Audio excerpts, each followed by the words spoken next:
할렐루야. 아유, 더 조용해졌네요. 할렐루야. 여러분 반갑습니다. 여러분 기도해 주신 덕분에 한 주간의 휴가를 잘 마치고 돌아왔습니다.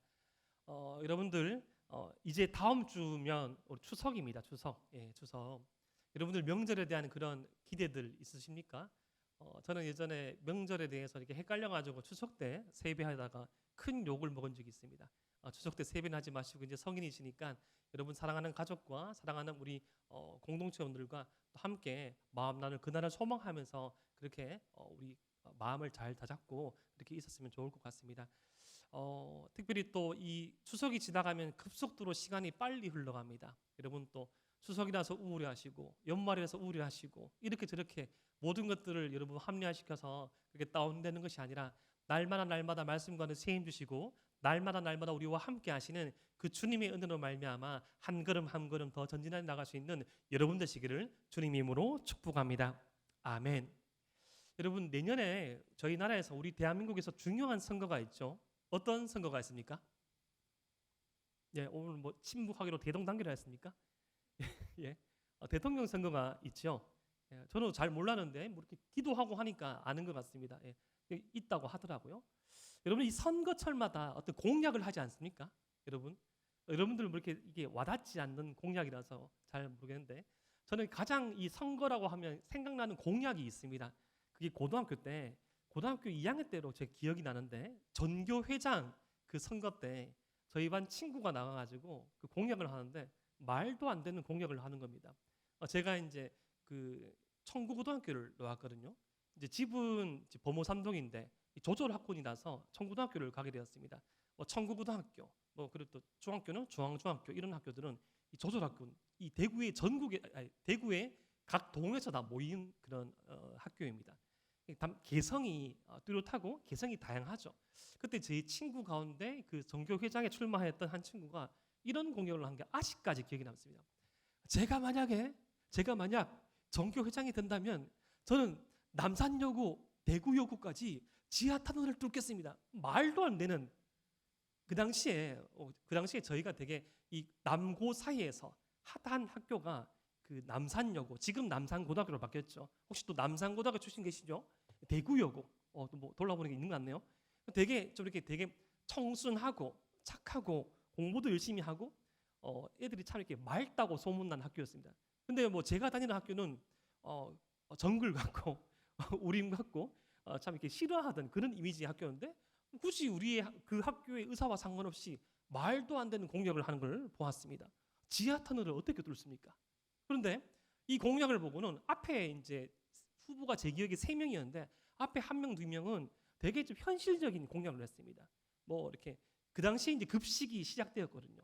저는 이제 급식 세대가 아니라 급식이 시작한 시대입니다. 참 이렇게 격세 시간 느껴지죠. 도시락 싸고 다니다가 고등학교 2학년 때쯤인가 그때 급식이 시작되는데 왜 급식하냐고. 급식하는 친구들은 마치 어머니께서 밥을 싸주지 않은 조금 약간 가엾게 여기는 그런 사람이었습니다. 지금은 뭐 그렇지 않지만요.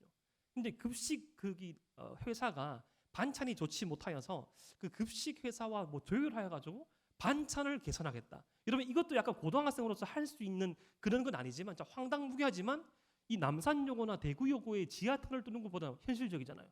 그런 데서 하는 거예요. 앞에 또 뭐 이렇게 뭐 그 야간 자율학습 시간에 조금 더 이렇게 쉬는 시간을 확보하겠습니다. 이것도 현실적인 건데 하는 거예요. 세 번째 말도 안 되는 세 번째 후보 제 친구 남산여고와 대구의 지하터널을 뚫겠습니다. 와, 걔가 정교장 됐습니다. 근데 지하터널을 뚫었을 거야, 못 뚫었을까요? 뚫기는 어딜 뚫습니까? 우리 마음을 뚫었죠. 그 친구가 역대 최악의 전교회장 중에 한 명이라서 아무것도 하지 않는 먹고 노는 회장으로 유명했습니다. 뭐 축구만 계속했어요. 여러분 이 선거철 되면 그런 선거 공약들 참 많이 하죠.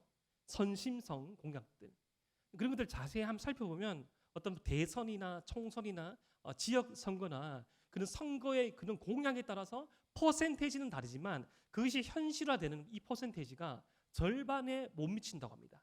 작을 때는 한 20%, 30%밖에 안 되고 많이 해봤자 한 55%, 60%. 그 다음에 이양하여서 계속 넘어간다고 하더라고요.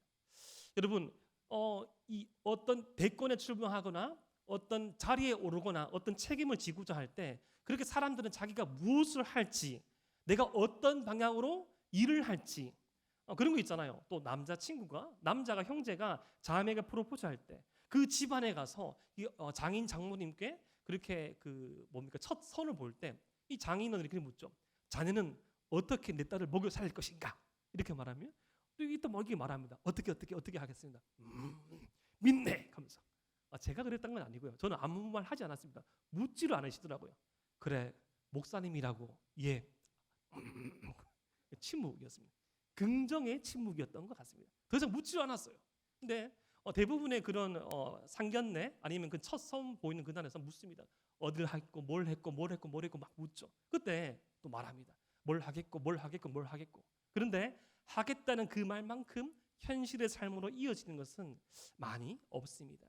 사람의 이 말이 현실이 된다는 거, 사람의 말을 지킨다는 거, 이것은 상당히 어려운 일이죠. 오늘 우리가 함께 살펴볼 이 이사야서 61장 1절부터 3절 말씀은 우리 주님께서 이 땅 가운데 공생의 사역을 펼치실 때 우리 주님의 이 대권 출마와 같은, 대선 출마와 같은 이 공약과 같은 말씀이었습니다. 이 말씀을 인용하여서 누가복음 4장 18절과 19절에 이렇게 말씀하셨는데요. 우리 누가복음 4장 18절부터 19절 말씀을 함께 한번 읽어봅시다. 시작. 뜨네요. 제가 읽어드리겠습니다. 주의 성령이 내게 임하셨으니 이는 가난한 자에게 복음을 전하게 하시려고 내게 기름을 부으시고 나를 보내사 포로된 자에게 자유를, 눈먼 자에게 다시 보게 함을 전파하며 눌린 자를 자유롭게 하고 주의 은혜의 해를 전파하게 하려 하심이라 하였더라. 아멘.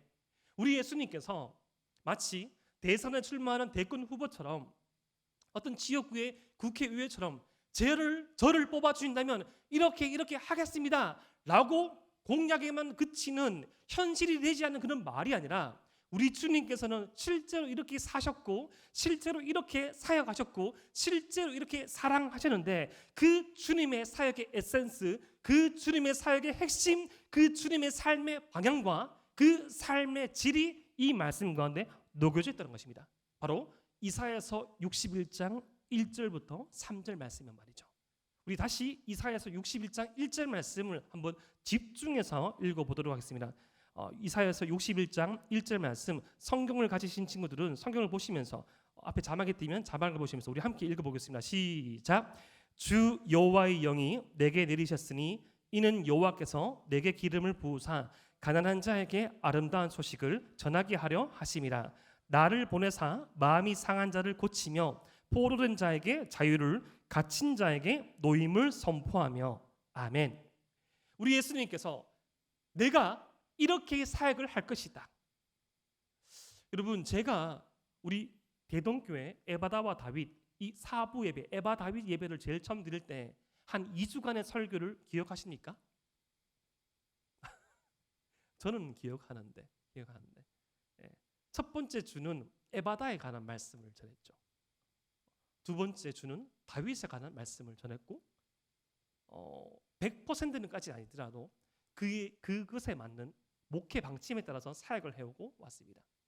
진리로 사랑하는 우리, 하나님의 말씀이 중심이 되어서 진리로 사랑하는 우리라는 이 목표와 비전 아래서 한 걸음 한 걸음 나가고 있죠. 때로는 덜 가는 것처럼 보이고 때로는 정제된 것처럼 보이지만 이 비전과 이 목표 아래서 저는 사역을 진행하고 있습니다. 우리 주님께서 어떻게 사역하시겠나, 내가 어떻게 사역하겠다, 이 주님의 사역의 방향이 오늘 이 말씀 가운데 먼저 이렇게 드러납니다. 가난한 자들에게 아름다운 소식을 전하시겠다고 말씀하십니다. 여기서 이 가난에 대한 이런 말씀이 나오네요. 여러분, 성경이 말하는 가난의 의미는 무엇일까요? 여러분, 이 성경이 말하는 가난은 어떤 물질적인 영역, 어떤 이 표면적인 영역만을 의미하는 것은 아닙니다.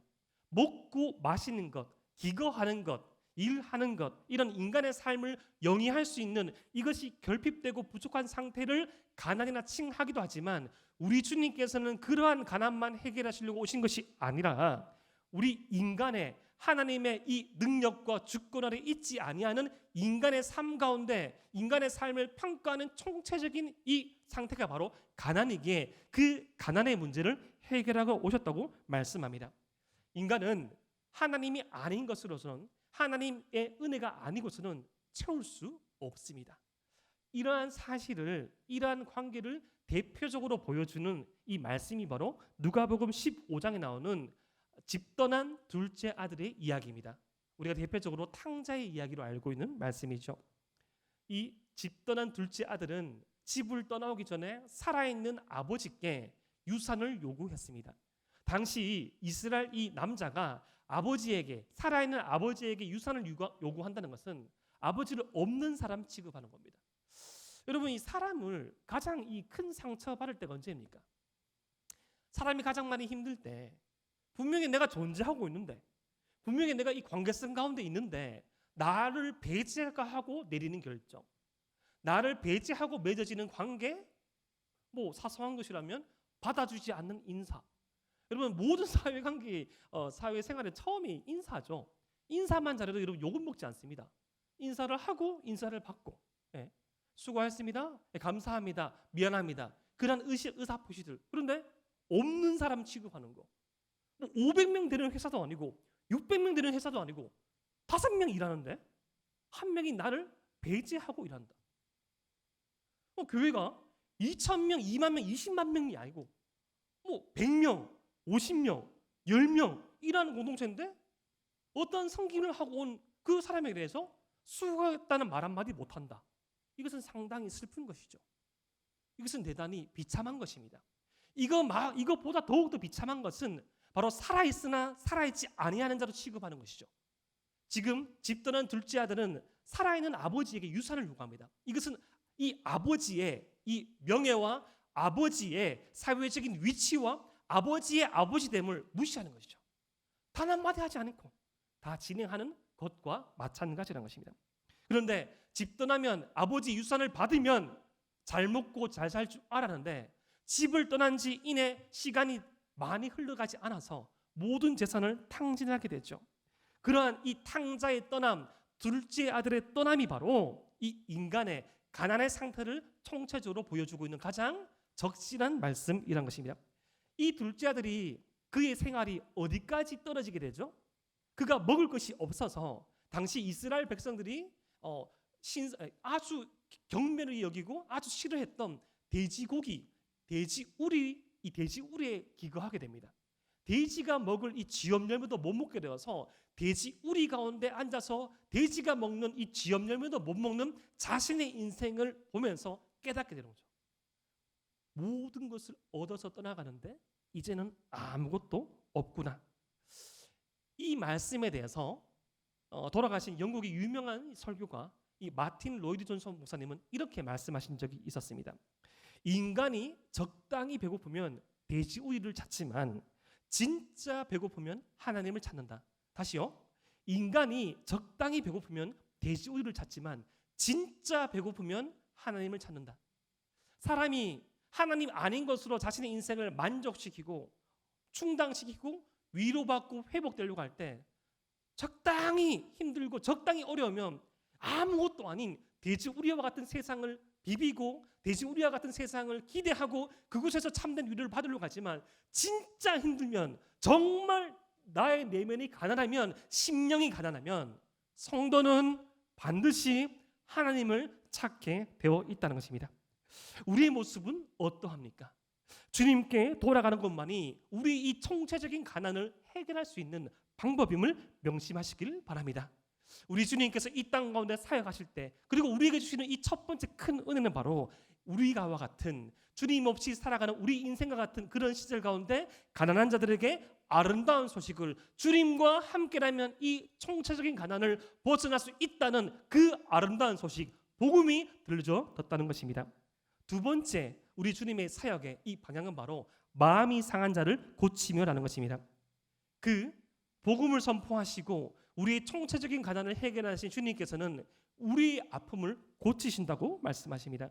우리 주님의 공생의 사역 가운데, 우리 주님의 이 3년 동안의 그 사역 가운데 가장 많이 하신 일이 바로 고치시는 것이었습니다. 신체적인, 내면적인 아픔들. 그 갈릴리 지역의 어느 한 마을을 조사를 한 적이 있습니다. 발굴을 했는데 거기서 한 마을에 이 160개 정도의 유골이 나왔어요. 근데 이 160개의 유골 가운데 약 3분의 2가 유골의 이 두개골이 손상된 겁니다. 당시 고대 문헌, 랍비의 문헌들을 살펴보면 사람이 귀신 들리면 이 귀신 들린 사람을 고치는 방법 가운데 하나가 멀쩡한 사람의 이 두개골을 가격하여서 피를 흘린다는 것이죠. 사람의 정신에 이 마음에 귀신이 들어갔기 때문에 피를 흘리면 흘려지는 피와 동시에 귀신이 떠나간다고 그런 미신적인 의료행위를 했다는 것입니다. 아주 갖가지 아주 미신적이고 전혀 체계적이지 않은 의료행위가 참 많았습니다. 예를 들어서 모세오경의 한 구절을 가지고 이 말씀을 태워가지고 보름 동안 땅에 묵혀놨다가 이 말씀 가운데 치유의 능력이 있음을 알고 기도하고 그 모세오경을 태운 그 물을 마시면 병이 나는다. 병이 났으니까 배가 아프지. 그런데 자신의 의지 때문인지 인간의 어떤 의지 때문인지 그렇게 두개골이 빵꾸가 나고 성경 말씀을 태운 잿물을 먹은 사람 중에 뭐 몇천 명 중에 몇 명이 나았나 봐요. 그래서 그것을 계속했습니다. 아니 이 갈릴리의 어느 마을에 3분의 2의 사람이 두개골이 파손되었다는 거. 지금으로 따지면 그런 심리적인 아픔, 우울증, 불면증, 내 마음을 내가 어찌할 수 없는 너무나 오펜다운이 심한 그러한 이 경우가 많았다는 것이죠. 지금뿐만 아니라 그때에도 우리 예수님께서 그런 사람들을 보시고 어떻게 대하셨나요? 신체적인 질병, 당시 부정하다 여겨졌던 어떤 뭐 혈루병이나 어떤 한센시병이나 뭐 어떻게 하셨습니까? 부정한 병이라서 접촉하면 이 정결 의식을 할 수 없고 회당 예배에 참석할 수 없는데 저리 가라 어디 빨리 마스크 써. 너는 KF94가 아니라 KF94,000을 써야 돼. 방독면을 써. 아니죠. 가장 낮고 천한 그곳을 방문하시고 바리새인과 서기관과 사두개인들의 표현에 따르면 죄인들과 먹고 마시기를 탐하는 자라고 그렇게 예수님의 별명이 붙어졌습니다. 죄인들과 먹고 마시면 죄가 오염되어서 죄인이 되는 것인데 그 인간의 생각을 역전시키셔서 이제까지는 부정한 것에 접촉되면 이 정한 사람도 거룩한 사람도 부정하게 되었는데 이제는 거룩하신 주님과 접촉하는 인생마다 정결케 되는 은혜의 역전을 주님께서 친히 보이신 것이죠. 그렇게 이 사람들의 마음과 몸을 고치시는 그 주님에 대해서 이 또 다른 이 메시아에 대한 예언장인 이사야서 42장 3절 말씀은 이렇게 표현했습니다. 상한 갈대를 꺾지 아니하며 꺼져가는 등불을 끄지 아니하시는 주님. 상한 갈대와 같은 꺾여 있는 것 같은 인생은 세상은 어떻게 하죠? 저거 좀 도태되고 있네. 저거 좀 모자라네. 밟아버리죠. 꺾어버리죠. 제껴버립니다. 하지만 우리 주님께서는 상한 갈대를 꺾지 아니하시며 꺼져가는 등불과 같은 인생은 세상은 어떻게 합니까? 불어버리죠. 내가 더 빛나야 되기 때문에 불어버리죠. 하지만 우리 주님은 꺼져가는 등불을 끄지 아니하십니다. 그 주님께서는 더 나아가서 우리가 여겼던, 우리가 경험했던, 우리가 경험할 그 모든 아픔과 죄의 문제와 연약함을 친히 대신 지시고 죽으시고 부활하심으로 그것을 극복하셨습니다. 그것에 대한 주님의 사역에 대해서 이사야서 53장 2절부터 6절 말씀이 이렇게 표현합니다. 그는 주 앞에서 자라나기를 연한 순 같고 마른 땅에서 나온 뿌리 같아서 고운 모양도 없고 풍채도 없은즉 우리가 보기에 흠모할 만한 아름다운 것이 없도다. 그는 멸시를 받아 사람들에게 버림받았으며 간고를 많이 겪었으며 질고를 안 자라. 마치 사람들이 그에게서 얼굴을 가리는 것 같이 멸시를 당하였고 우리도 그를 괴히 여기지 아니하였도다. 그는 실로 우리의 질고를 지고 우리의 슬픔을 당했거늘 우리는 생각하기를 그는 징벌을 받아 하나님께 맞으며 고난을 당한다 하였노라. 그가 찔림은 우리의 허물 때문이요 그가 상함은 우리의 죄악 때문이라.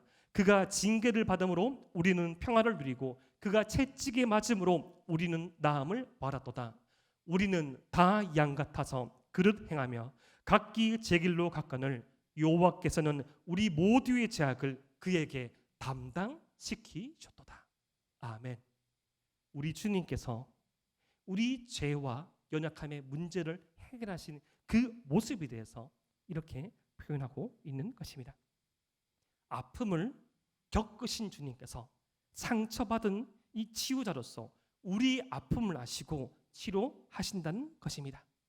사랑하는 에바다윗 청년 여러분, 지금 여러분들께서 참 움켜잡으며 아직까지 해결하지 못하며 아직까지 그 부분, 그 상황, 그 관계, 그 사람을 맞이할 때 아픈 부분 있습니까? 사람이 찰가상을 입으면 딱지가 않죠.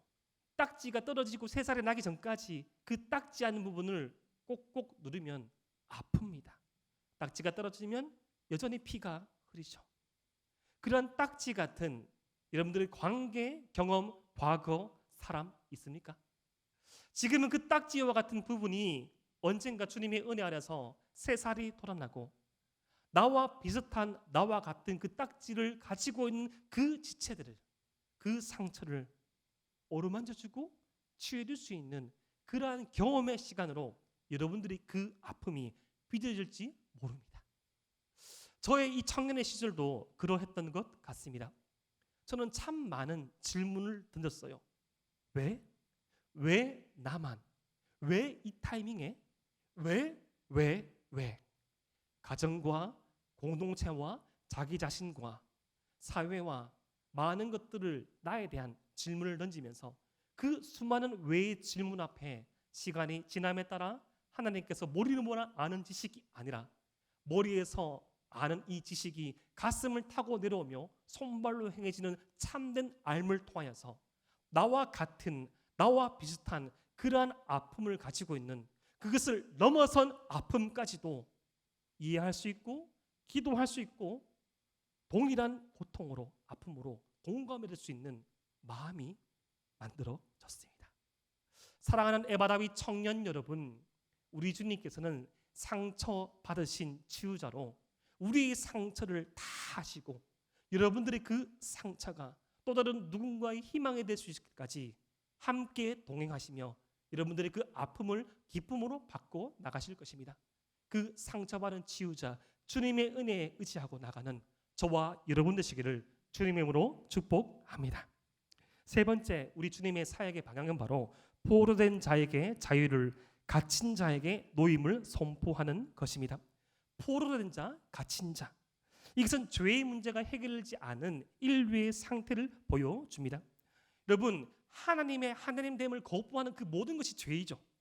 꼭 뭐 사람을 죽이고 폭력을 행사하고 사기를 하고 횡령을 해야지 죄가 아니라 하나님께서 기뻐하지 아니하시는 그 삶의 방향으로 걸어가는 것, 사는 것, 그 삶의 열매를 맺는 것이 모두 다 죄인데, 죄인은 이 죄에 대해서 중독을 당할 때, 중독했을 때 죄가 죄인 줄 알면서 그것을 먹고 마시는 경우가 대단히 많습니다. 어떤 이 중독 사역, 이 중독자들을 치유하시는 사역의 이 목사님, 교수님과 함께 스터디를 한 적이 있습니다. 그때 그 교수님과 그 목사님들 동일하게 하시는 말씀이 무엇인가 하면 모든 중독자들은 자신의 이 중독에 대해서 100% 공감한다는 겁니다. 해악성에 대해서. 내가 이 성에 중독이 되었느냐? 이 성의 중독으로 말미암은 내 인생의 결과, 내 신체의 해악, 내 마음의 이 헐거움 다 안다는 것이죠. 마약에 중독된 사람은 이 마약의 해악성에 대해서 그 누구보다 알고 자신의 지인들은 결코 권하지 않는다는 것이죠. 하지만 자신은 빠져 있습니다. 폭력에 중독된 사람도 수많은 후회와 한탄을 하지만 아프고 힘들고 거부하고 싶은 그 손길이지만 그 해악성을 알면서도 이 자신의 죄의 문제 앞에 직면하지 아니하며 돌파하지 아니하며 결단하지 않은 모습으로 말미암아 나쁜 줄 알고 악한 줄 알면서도 그 중독의 늪에 빠진 경우가 너무나 많다는 것입니다. 사람은 자기 스스로 이 죄의 중독의 문제에서 빠져나올 수 없습니다. 물에 빠진 자를 건질 수 있는 가장 긴급하고 가장 간편한 방법은 물 밖에 있는 사람이 튜브를 던져주는 것이죠. 던져진 이 튜브를 잡고 구조조를 잡고 나가는 것이 가장 확실한 방법입니다. 헤엄치는 방법을 모르고 헤엄을 칠 수도 없고 수영을 할 줄 모르는 사람이 이 빠진 물에서 나오는 방법은 던져진 구조대 구명조끼를 붙잡는 것입니다. 이것은 이 죄의 문제, 이것은 이 관계의 문제, 우리 모든 이 문제 가운데 주님만이 우리 대안이시며 주님만이 우리의 모든 정답이심을 알 때 이 우리 그 은혜의 해가 출발되는 것입니다. 요한복음 8장 31절부터 32절 말씀, 요한복음 8장 31절부터 32절 말씀을 함께 읽겠습니다. 시작. 그러므로 예수께서 자기를 믿은 유대인들에게 이르시되 너희가 내 말에 거하면 참으로 내 제자가 되고 진리를 알지니 진리가 너희를 자유롭게 하리라. 아멘. 물에 빠진 사람이 이 튜브를 붙잡으면 살아난다는 그 방법이 적혀져 있는 책,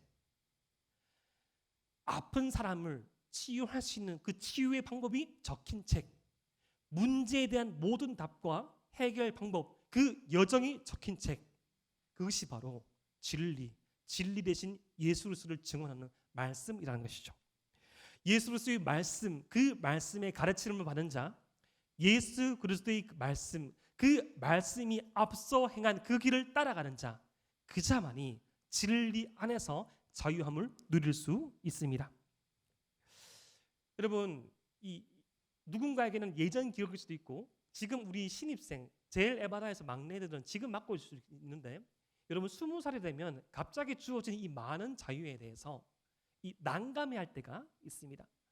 뭐지? 계속 방학이네? 학교에 오지 않아도 아무도 뭘 하지가 않네? 그러다가 어떻게 되죠? 예, 거의 그 방울 1위 투수의 방울만큼 학점이 떨어지게 되는 거죠. 0.68 감사. 아유, 역시 말씀과 기도와 학업에 전문하신 여러분들 도저히 공부하지 못하네요. 계속 뭐 4.5, 4.5였습니까? 예, 그런 경우 되게 저는 많이 봤어요. 예, 저는 그런 경우 없었고요. 너무 갑자기 많은 자유가 주어지니까 다 해보려고 합니다. 일주일에 한 번만 예배당에 나오면 되네? 그리고 내 마음대로 일주일 월화수목금토 살다가 부서 봉사하고 예배 나와서 아멘 하면 되는 것 같네? 라고 생각하고 이탈하였다가 공동체의 복귀가 7년, 8년, 9년 된 지체를 저는 간간히 혹은 자주 봤습니다. 갑자기 주어진 그 자유. 여러분, 우리에게 주어진 이 자유에 대해서 사람들이 가장 큰 착각을 할 때가 있습니다. 그것은 바로 이 자유가 내 마음대로 할 수 있는 자유라고 착각하는 것이죠. 우리 하나님께서 우리에게 주신 이 자유의지, 이 자유는 하나님의 말씀에 순종할 자유를 주신 것입니다. 아멘이십니까? 하나님의 은혜 안에 거할 수 있는, 선택할 수 있는 자유를 주신 것입니다. 나의 뜻대로 살아갈 수 있는 이 방종의 의미에서 자유를 주신 것이 아니라 하나님으로부터 도망가는 자유가 아니라 하나님을 향해서 가는 자유, 하나님의 은혜 안으로 빠져드는 자유, 주님을 선택할 수 있는 이 자유가 참된 자유라는 것이죠. 그러한 의미에서 진리를 알지니 진리가 너희를 자유롭게 하리라는 그 말씀은 주님과의 그 건강한 관계성 안에서 참된 자유를 누릴 수 있다는 것입니다. 그런데 사람들은 자꾸 이 방종과 자꾸 자기주도적인 선택을 함으로써 이 직면하고 해결해야 될 문제를 회피할 때가 참 많이 있습니다. 억압을, 내가 이 진리 안에 거하지 못함으로 주어지는 이 억압을 잠깐 피함으로써 이 문제를 해결하려고 합니다. 여러분, 억압을 피하는 것은, 문제를 회피하는 것은 정답이 아닙니다. 잠깐의 해결 방법이 될 수 있죠. 하지만 결국 그 문제를 돌파해야 되고 결국 그 문제를 풀어내야만 인생의 다음 이 넥스트 레벨로, 스테이지로 갈 수 있다는 것입니다. 여러분, 사람들은 착각합니다. 잠깐 안 하면 된다.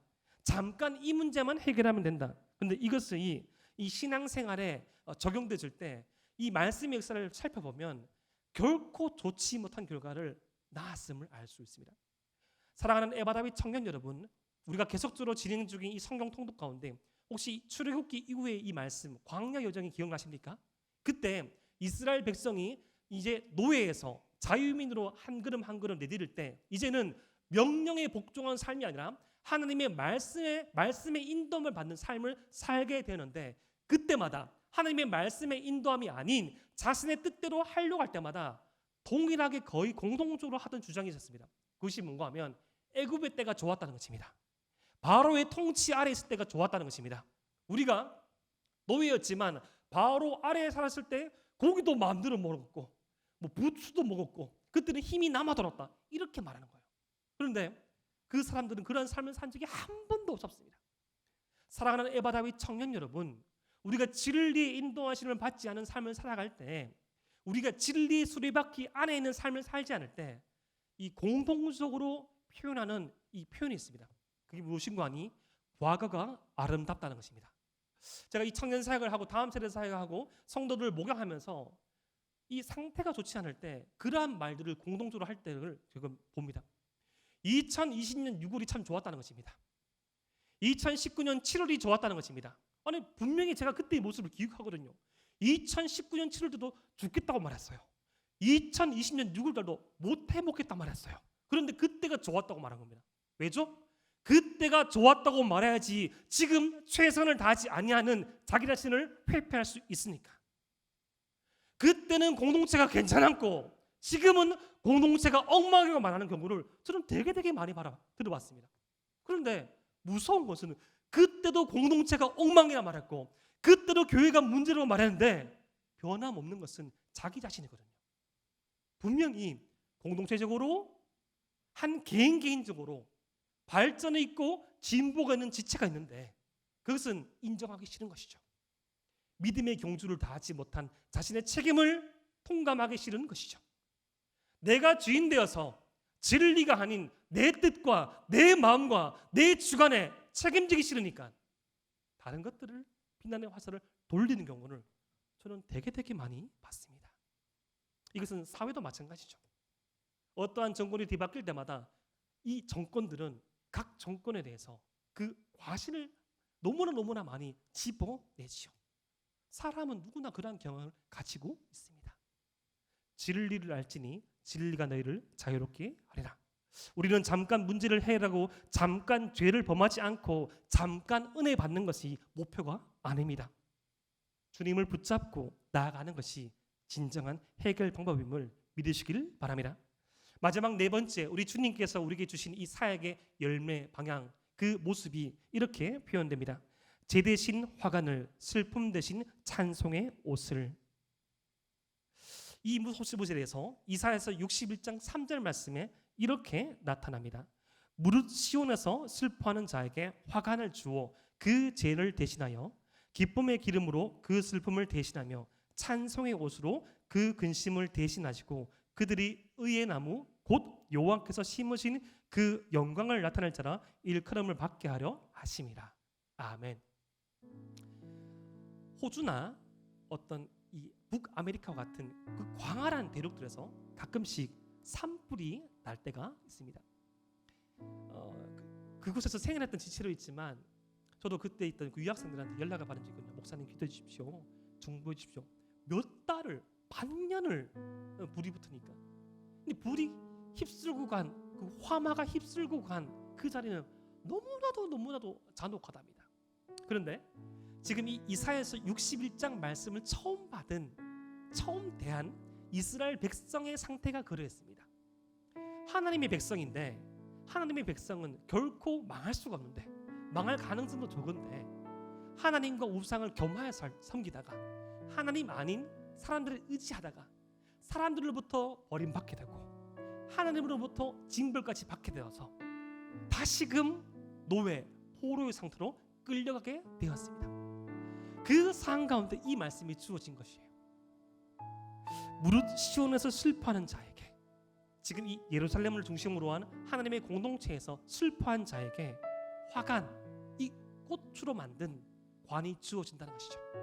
지금으로 치면 우리 같이 예배드리는 지체가 있지만 이 가장 아름다운 신부의 모습을 한 티아라와 같은 이 관들, 꽃관들, 그것을 화마가 휩쓸어간 아무런 희망과 아무런 소망도 없는 땅에서 슬피 울고 있는 인생과 같은 이스라엘 백성에게 그 눈물을 닦아주시고 그 티아라를 꽃관을 씌워 주시겠다는 것입니다.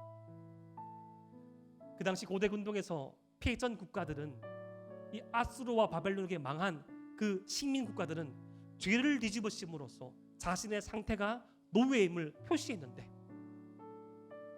입을 벌려야 이빨만 보이는 그 죄를 뒤집어심으로 나는 나에게는 자유가 없고 선택권이 없고 내 생명은 내 것이 아니라고 하는 그러한 표시를 했는데 그 죄를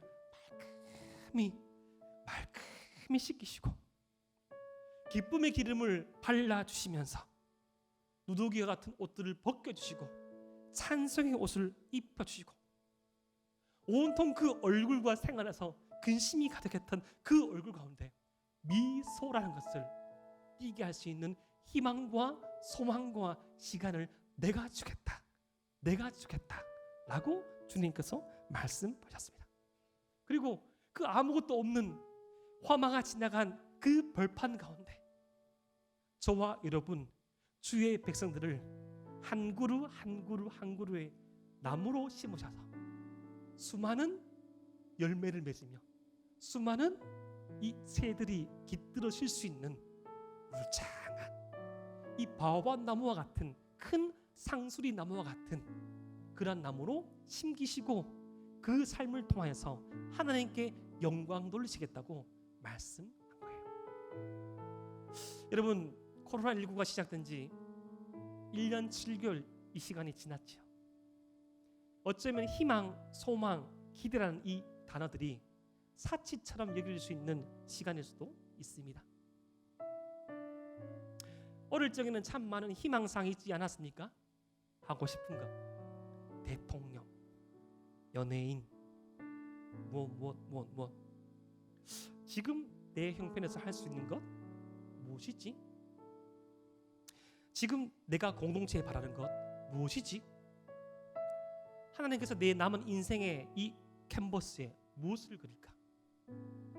예전에는 그 인생의 캔버스가 아무것도 없는 다시 시작할 수 있는 흰색이었는데 마치 때 묻고 짓밟힌 버려진 도화지 같은 나의 삶, 그 구겨져 있던 도화지를 펼치시고 주님께서 다시금 인생의 그림을 그리겠노라고 말씀하십니다. 하나님을 떠난 인생의 비참함이 얼마만큼 적실하고 잔혹하며 비참한지를 보여준 누가복음 15장의 둘째 아들의 그 이야기의 반전은 바로 여기에 있죠. 그 돼지 우리 가운데 돼지 우리의 열매도 먹지 못한 자기의 모습을 보고 둘째 아들이 이렇게 말합니다. 내가 일어나 아버지께로 가서 이르기를 아버지, 내가 하늘과 아버지께 죄를 지었사오니 지금부터는 아버지의 아들이라 일컬음을 감당하지 못하겠나이다. 나를 품꾼의 하나로 보소서 하리라 하고 마음속으로 결단하고 저벅저벅 걸어갑니다. 이에 일어나서 아버지께로 돌아가니라. 아직도 거리가 먼데 아버지가 그를 보고 측은히 여겨 달려가. 아직도 거리가 먼데 이 집 나간 둘째 아들을 거린 명화들을 보면 그 둘째 아들을 끝없이 기다리고 있는 아버지의 모습을 그리면서 공동적으로 그 명화들이 아버지의 눈에 눈동자가 없음을 그려집니다. 너무 많이 울어서, 너무 많이 간절히 울고 울어서 아직도 거리가 먼데 아버지가 그를 보고 측은히 여겨 창자가 끊어진 것만 같은 그 아픔을 느끼면서 뛰어 달려가 목을 안고 입을 맞추고 이럽니다. 그때 둘째 아들이 말하죠. 내가 아버지와 하늘 앞에 죄를 지었노라고. 그런데 그때 당시 예수님 당시에는 이 케사사 의식이라는 게 있었습니다. 그게 무엇인가 하니 천륜, 하늘이 용서하지 못하는 죄가 있었습니다. 그것은 무엇인가 하니 이렇듯 이 둘째 아들처럼 살아있는 아버지를 모욕하는 것이었습니다. 이러한 아들이 그 동네로 다시 복귀하면 동네의 사람들이 나와가지고 가늠한 자와 마찬가지로 돌을 던져서 돌을 맞춰서 죽이는 이 케사사 의식이 있었습니다. 그런데 이 케사사 의식을 극복할 수 있는 가장 유일한 방법은 그 수치를 당한 그 장모님이 나와서 그를 안고 키스함으로 용서하는 것이었어요. 그러니까 이 인간으로서는 할 수 없는 잘못을 한 그 둘째 아들을 그 노년의 아버지가 동네 사람들이 먼저 발견할까 그것이 두려워서 먼저 달려나가서 내가 이 아들을 용서하였노라고, 내가 이 아들을 의의 나무로 심겠노라고, 내가 이 아들을 슬픔 대신 기쁨의 옷을 입히며 제 대신 화관을 씌우겠노라고 말한 그 모습이 바로 오늘 이 말씀 이사야 61장에 연결된 누가복음 15장 말씀의 비밀이라는 것이죠. 우리 주님께서 우리에게 주시는 새로운 삶의 기회가 이러합니다. 솔직히 봅시다. 집 나간 둘째 아들처럼 주님 앞에 실패한 남유다와 북이스라엘처럼 우리가 얼마만큼 많은 시간 가운데 하나님을 무시하고 하나님의 존재를 생각하지 아니하며 내 감정, 내 아픔, 내 생각, 내 주관을 앞세워서 하나님은 뒷방 느그리처럼 취급하고 내가 필요할 때만 간구하고, 아니죠, 잘 간구도 안 하죠. 내 마음이 동해야 간구하니까. 그렇게 취급한 적 얼마나 많습니까? 그런데 하나님이 본질이 그러하셨다는 것입니다. 저 아이가 한마디만 하면, 내 사랑하는 주님의 아들과 딸들이 조금이라도 진심을 보이면 내가 먼저 나가서 기쁨으로 화를 입히며 저 어두운 곳에 잡은 자들이 이 사랑하는 아들과 딸들의 마음을 공격하기 없어서 내가 그를 품어주겠노라고 결심하시고 지금도 역사하심으로 우리와 함께 하십니다. 사랑하는 에바 다윗 청년 여러분, 이것이 저와 여러분들이 누릴, 아니 혹자는 누리고 있는, 누렸던 은혜의 본질입니다. 우리 주님 앞에서, 우리 주님 안에서 그러한 삶이 가능하다는 것이죠. 여러분, 2021년도가 4개월 남았습니다. 여러분, 어떤 결말을 내리고 싶으십니까? 아니, 2021년 마지막 주가 오기 전에 지금부터 어떠한 결말을 써내려가고 싶습니까? 소망, 희망, 기대, 그것을 새롭게 그려나갈 수 있는 새로운 인생의 도화지를 주님과 함께 한번 펼쳐보지 않겠습니까? 그 시작이 오늘 주일이 될 수 있습니다. 누구에게? 우리에게 내밀어진 주님의 손을 붙잡고 진리의 말씀을 붙잡고 걸어가는 여러분들에게 그러한 삶의 시작이 시작될 것입니다. 그 출발점, 그 시작점이 오늘 되기를 주님의 이름으로 축복합니다.